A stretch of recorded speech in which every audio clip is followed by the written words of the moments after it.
Okey, sekarang kita teruskan bahagian kedua, iaitu graf fungsi. Graf fungsi ada 4 bentuk, ya, graf. Ada 4 bentuk graf fungsi.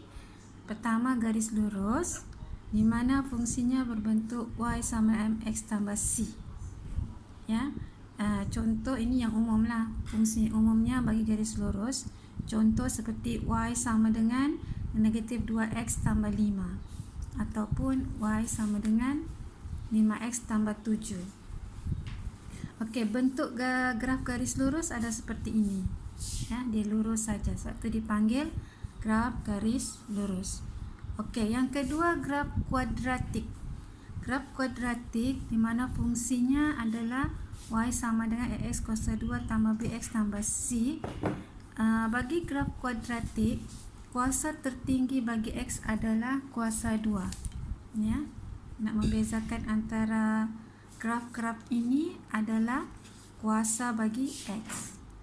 Kuasa tertinggi bagi x. Macam garis lurus ni, dia tiada kuasa, kuasanya 1. Kalau 1 tidak ditulis.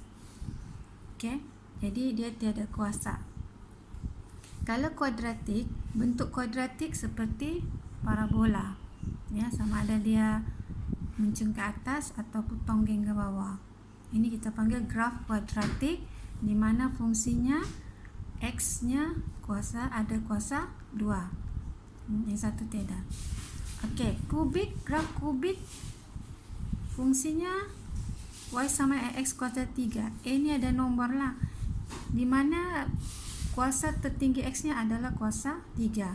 Bentuknya seperti S. Ya. Okey, dan terakhir graf salingan di mana fungsinya x-nya terletak di bawah. Biasanya ini suatu nombor, kemudian x-nya terletak di bawah. Contohnya y sama dengan 3 per x. Itu adalah fungsi salingan. Grafnya berbentuk ini, parabola kecil. Ya, sama ada, dia akan bertentang tangan. Ini dengan ini. Okey, ada 4 jenis graf. Dia fungsinya adalah bentuk graf dibezakan mengikut kuasa tertinggi setiap x-nya. Ya. Okey, jadi nanti Ustazah fokus untuk lukis graf lurus dan graf kuadratik saja. Yang selebihnya tu kamu akan teruskan. Okey, sekarang kita melukis graf. Kita lihat buku teks, soalan dalam buku teks, muka surat berapa ni? 162. Ya, 162, soalan 3A dulu. Kita akan buat 3A yang x-nya tiada kuasa 2 dan B yang x-nya ada kuasa 2. Jadi ini akan jadi graf lurus, ini graf kuadratik. Manakala yang selebihnya tu kuasa 3 akan berbentuk graf kuadratik, kubik, dan yang ni x-nya di bawah akan membentuk graf salingan. Tapi Ustazah fokus dua ni saja, ya. Okey. Tapi Ustazah suka untuk melukis 3B dahulu. Simple saya dia punya fungsi. Ustazah tak mau itulah fungsi tu. Ustazah mau ambil fungsi mana bagus. Okey, katakan kita ambil fungsi yang ini dan soalan 2B lah untuk lukis graf. Okey, kita akan buat jadual terlebih dahulu. Ya, seperti ini.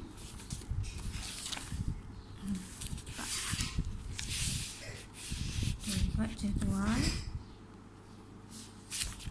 Okey, julatnya x-nya, julatnya dari negatif 1 hingga 3. Negatif 1, 0, negatif 1, 0, 1, 2, 3. Jadi masa periksaan dia sudah siapkan jadual ini, ya.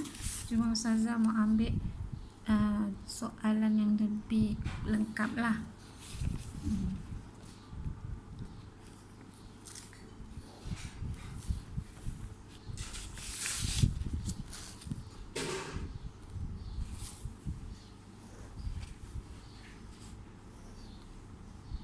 Okey, jadual.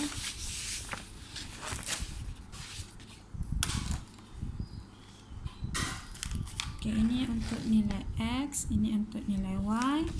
Fungsinya, ini fungsinya 2X kuasa 2, Y sama dengan 2X kuasa 2 tambah X tolak 5. Okey, julatnya adalah dari negatif 1, X-nya negatif 1 hingga 3. Ya, julatnya. Ini julat. Maksudnya X-nya itu nilai-nilai X kita kira dari yang X-nya negatif 1 hingga X-nya 3. Jadi negatif 1, 2, negatif 1, kosong. Negatif 1 ke sana kosong, 1, 2, 3. Okey, jadi kita akan carikan nilai-nilai Y-nya dari fungsi yang diberikan. Kita guna kalkulator saja ya.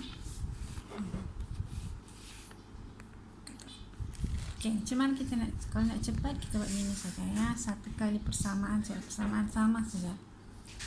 Okey, kita kan 2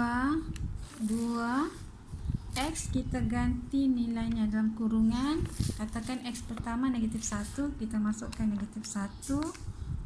Lepas tu dia kuasa 2, tekan kuasa 2 tambah X, kita buat dalam kurungan lagi, di mana X nya ialah negatif 1. Mesti sama. Ini ya, mesti sama ya. Sama semuanya. 1 sebab dia X. Dan kemudian tolak 5. Okey, kita dapat negatif 4. Bermaksud apabila X nya negatif 1, maka Y nya ni akan dapat negatif 4. Okey. Kalau kosong secara langsung yang berkaitan dengan X akan jadi kosong. Ini akan jadi kosong, ini akan jadi kosong, maka Y nya negatif 5. Okey. Kalau 1, ini 2, ini 1. Jadi 3 sudah. 3 tolak 5, ataupun gini ya. Ini termasuk tergantikan apa ni? Kenapa tu? Salah. Okay, kita gantikan X nya dengan 1, kemudian tambah dengan 1. Patutnya tak perlu anu. Okay, jadi kita akan dapat jawapan negatif 2. Okay, tanpa ubah ni kita pergi tukar nilai yang di kurungan saja dengan 2. Tadi 1, sekarang 2. Jadi kita pergi 1 tu tukar dengan 2. Okey, sama dengan 1. Jadi bila X nya 2, Y nya dapat 1. Okey, kemudian kalau 3 kita tukar dengan 3. Terus tukar lagi 3 sama dengan 4. Jadi apabila X nya 3, Y nya 4. Okey, ini adalah jadual. Jadual ini sebenarnya membentuk titik-titik koordinat pada graf. Okey, sekarang kita ambil kertas graf.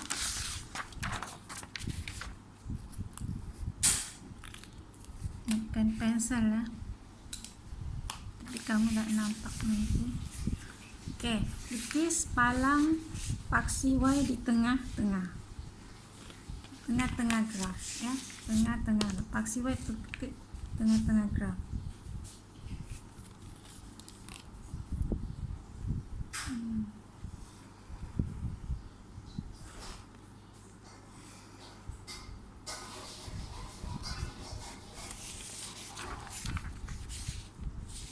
Okey. Dia ada skala, lepas tu rujuk skala. Skala, tidak ada skala diberi. Okey, contoh yang ini dia ada bagi skala. Nombor apa tadi? Ni B. Dengan menggunakan skala 2 cm kepada 1 unit, maksudnya untuk paksi X, maknanya paksi X ini, paksi X skalanya 2 cm kepada 1 unit.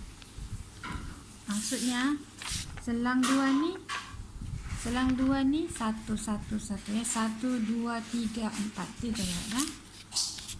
Manakala paksi Y dan 2 cm kepada 1 unit pada paksi Y, jadi paksi Y nya skalanya ialah 2 cm kepada 1, sama juga metodnya kalau bagi yang ini. Tapi yang ini kalau Ustazah lihat ni sama juga. Kita ambil juga skala ni, dia akan bagi skala ya, tapi tak semestinya skala. Kadang dia berubah berapa unit. 2 cm mewakili berapa unit. Okey, katakan kita ambil skala ini, katakan dia bagikan skala ini, sebab dia akan sesuaikan dengan ni ya, nilai-nilai skala ni. Okey, bermula dari kita lihat. Okey, dia ada nilai-nilai negatif, ada nilai positif. Negatifnya paling besar ni, paling bawah negatif 5, paling atas 4. Jadi maknanya tengah-tengah lah juga tu, tidak jauh beza, 5 dengan 4. Paling bawah 5, paling atas 4. Jadi paksi Y tengah-tengah, sebab ke atas dan ke bawah tidak jauh beza. Okey, katakan di mana? Sini kan, sini lah.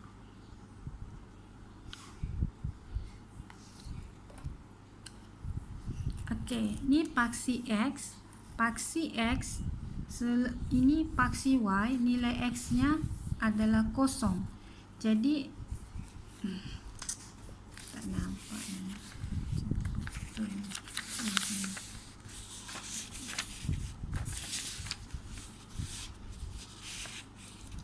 Okey, ni tengah-tengah tadi. Tengah-tengah tadi ya.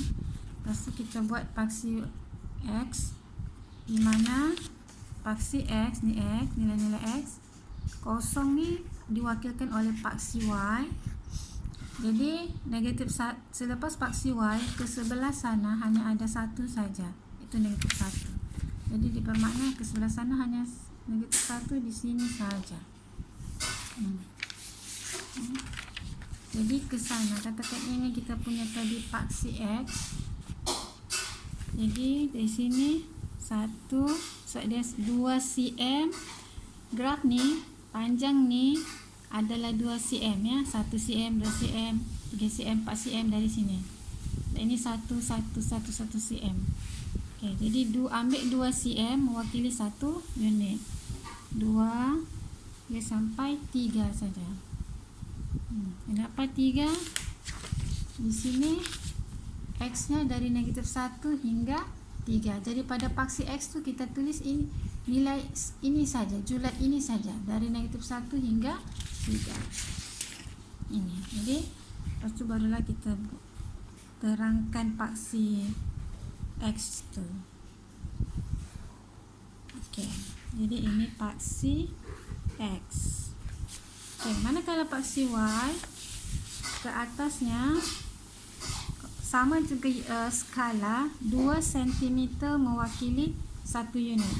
Jadi yang ini 1. Naik lagi 2 cm dia jadi 2 sudah. Naik lagi 2 cm dia jadi 3. Paling besar 4. Jadi boleh lebih pada 4 ya. Pada 5 pun boleh. 4 katakan 5 boleh juga. Sampai 4 pun boleh juga. Ini paksi Y. Ini paksi Y yang di atas paksi X. Di bawah paksi X yang negatif sama aja, negatif 1, negatif 2, negatif 3, negatif 4, negatif 5. Okey, kita panjangkan ya. Okey, sekarang sudah. Ketika melukis graf, pertama kita akan lengkapkan jadual. Yang kedua, kita membina paksi X dan paksi Y sekali dengan skalanya. Ya. Okey. Kemudian yang ketiga, kita memplot titik. Ini titik-titiknya ni. X negatif 1, Y negatif 4. X negatif 1, Y negatif 4. Ini X negatif 1, ini Y negatif 4 ni. Sini.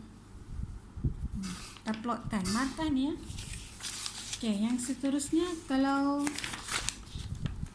X-nya kosong, Y-nya negatif 5. X kosong mana? Sini X kosong. Y 5, negatif 5 ni di bawah. Jadi di sini. Titik kedua di sini. Titik ketiga 1 negatif 2. X-nya 1, Y-nya negatif 2. Sini. Yang ketiga X2, Y1. X2 ni, Y1 ni. Di sini. Dan ketiga pakai pensel ya nanti. Yang ketiga X-nya 3, Y-nya 4. X3, Y X3, Y4. Sini. Okey, maka semua plot sudah ada ya. Jika semua plot ni betul, boleh dapat 2 markah. Okey, dan yang terakhir kita menyambungkan titik. Okey, syarat untuk markah untuk menyambung titik, pertama dia mesti licin. Ya, untuk dapat satu markah sambungan tu dia mesti licin. Licin di sini bermaksud garisan yang kita akan buat tu tidak nampak berdouble macam 2 garisan ataupun grabble macam bunting ya, gegar. Bunting ataupun berbunga. Okay. Graf kuadratik dia berbentuk parabola. Ya, dia berbentuk parabola. Jadi kita mesti imagine bagaimana bentuk graf ini. Okay. Jadi graf ni sangat nipis. Jadi dia macam ni. Ya, di mana lah lengkok bulatnya tu? Ini. Ini. Sini dia akan sini.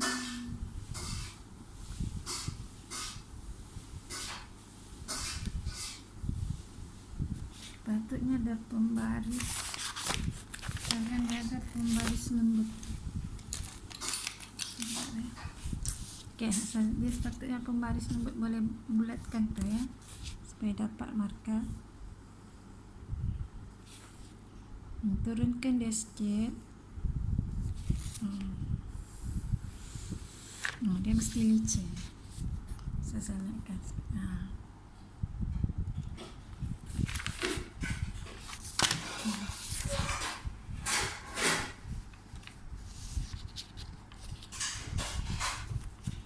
Tapi ini markah garisan ni tak dapat ni. So ni kamu mesti bagi licin. Buat latihan supaya macam mana dia licin. Kalau dulu Ustazah minta orang pakai pembaris lembut. Ada yang pembaris lembut tu. Itu digunakan buat lengkungan sini yang menyambungkan yang ini.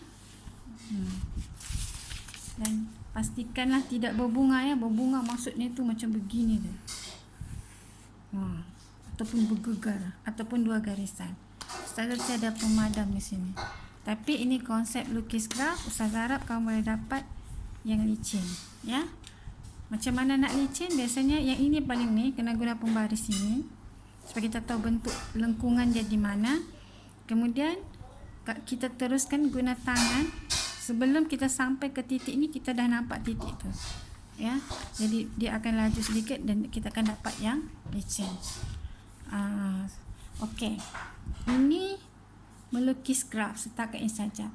Yang seterusnya menganalisis graf. Okey, katakan soalan. Berapakah nilai daripada graf? Contoh, daripada graf yang diberikan, berapakah nilai Y sekiranya nilai X 2.5?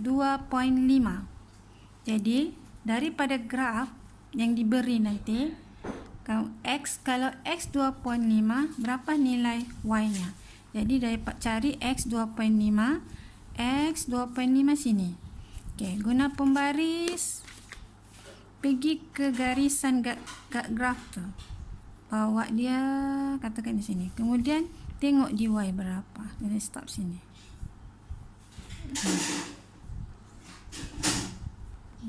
Jadi Y-nya di sini. Berapa Y situ? Y di situ ialah 2 point berapa ini? 2.1. Jadi soalan kalau X sama dengan 2.5, ya, kalau X-nya 2.5, maka jawab Y-nya tu akan jadi 2.1.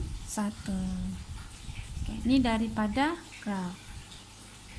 Okay, soalan lagi. Berapakah nilai X jika Y-nya 1? Jika Y-nya negatif 1. Jadi Y negatif 1 di sini, maka kita panjangkan ke ni.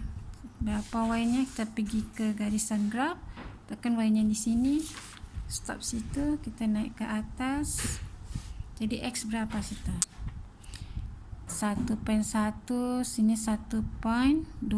Katakan dia melebihi 5. Jadi mungkin 1.52,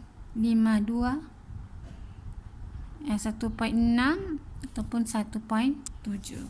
Jadi kalau X-nya kalau Y-nya tadi berapa? Negatif 1, maka X-nya ialah 1.7. Contoh, ya. Ini soalan keluarnya untuk cari nilai daripada graf. Maka kita kena buat begini. Okey, yang seterusnya, katakanlah ini graf harga bagi sebatang pen. Ini katakan kuantiti batang pen. Ini katakan diwakili oleh harga RM. Maksudnya daripada graf ni, satu batang pen ni, ya, satu batang pen dapat harga 20 sen. Contoh, negatif 2 sen. Contoh, ya, negatif 2 ringgit. Apa itu maksudnya negatif 2? Ini contoh saja. Okey. Baiklah, nanti kita analisis lagi. Ini contoh analisis yang seterusnya. Kita lihat dalam buku teks. Yang seterusnya.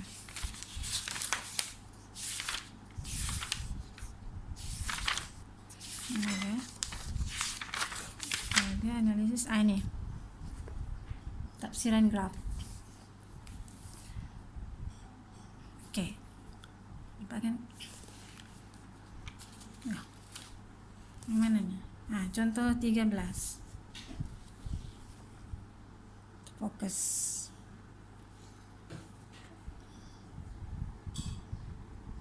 Ini terakhir sudah, ya. Okey. Biar sebelah. Okey, dalam Expo Keusahawanan yang lepas, Anis telah menjual nasi goreng di gerai Persatuan Pengguna. Graf di sebelah menunjukkan, ni grafnya, bilangan bungkus nasi goreng yang dijual dengan keuntungan yang diperoleh oleh Anis. Maksudnya, graf ini menunjukkan bilangan bungkus nasi goreng dijual dengan apa? Keuntungan yang diperoleh. Maksudnya, maksudnya bilangan bungkus diwakili oleh paksi X, kemudian seterusnya tu diwakili oleh paksi Y. Kalau kita lihat pun ni. Jadi paksi Y ni mewakili keuntungan dalam unit ringgit, manakala ni bilangan yang dijual dalam unit bungkus lah, ataupun unit. Di sini pun unit. Okey, soalan. Berdasarkan graf, berapakah keuntungan yang diperoleh oleh Anis? Ini keuntungan sekiranya dia berjaya menjual 20 bungkus nasi goreng. Berapakah nilai keuntungan sekiranya dia berjaya menjual 20 bungkus nasi goreng? Ini 20 bungkus. Jadi berapa keuntungan? Tengok graf. Lepas tu tengok berapa keuntungan, RM10. Jadi keuntungan Anis ialah RM10. Okey, B. Jika Anis mendapat keuntungan daripada keuntungan sebanyak RM20, keuntungan RM20, berapa bungkuskan nasi goreng telah dijualnya? Okey, di sini nasi goreng, bilang nasi goreng terjual, keuntungan RM20, kita tengok. Oh, dia punya yang sudah terjual ialah 40 unit. Okey, jawapannya 40 unit. Ni 40 bungkus. Patutnya 40 unit lah ya. Bungkus pun boleh lah diterima. Okey, seterusnya, berapakah keuntungan Anis jika 26 bungkus nasi gorengnya terjual? Berapa keuntungannya jika 26 bungkus nasi? 26 di mana? Di sini. Ya. Okey, kita pergi cek 26 di mana? Sini. Lepas tu pergi sana tengok berapa. Halus sangat ni ya. Berapa di situ? 10, 11, 12, berapa ni? 13 kah? 13. 13. Jadi keuntungannya di sini ialah RM13. Tengok ya berapa nilai di situ. Okey, D. Nyatakan satu inference yang sesuai bagi graf jualan itu. Okey, kalau graf menaik begini, maksudnya kalau nilai X ini bertambah, nilai Y pun akan bertambah. Itu maksud graf yang lurus begini ya. Kalau begini maksudnya dia songsang. Kalau ini banyak, ini sikit. Ya, kalau ini bertambah, ini berkurang. Kalau ini bertambah, ini pula berkurang. Itu songsang begini. Kalau begini dia berkadar terus. Sama. Kalau X-nya naik, Y-nya pun naik. Nilai Y-nya pun naik. Okey, jadi apakah inference? Jumlah keuntungan Anis akan bertambah mengikut bilangan nasi goreng. Ya, dia bertambah mengikut bilangan nasi goreng. Kalau kamu nak buat macam saya cakap tu, maksudnya sekiranya bilangan bungkus nasi goreng bertambah, maka keuntungan nasi goreng itu juga akan bertambah. Okey, boleh diterima. Yes. Okey, yang terakhir berdasarkan trend graph, ramalkan keuntungan Anis jika 60 bungkus nasi gorengnya berjaya jual. Okey. Jika 60 bungkus nasi gorengnya berjaya, berdasarkan. Okey, di sini tidak dibagi tahu berapakah keuntungannya, tapi kita boleh ramal berdasarkan trend graph ni. Dia terus meningkat. Jadi kemungkinan berapakah nilai Anis sini? Jadi kemungkinan berapa satu ni? 5. Jadi kemungkinan RM30. Ya. Okey, itu analisis. Okey, setakat itu sahaja.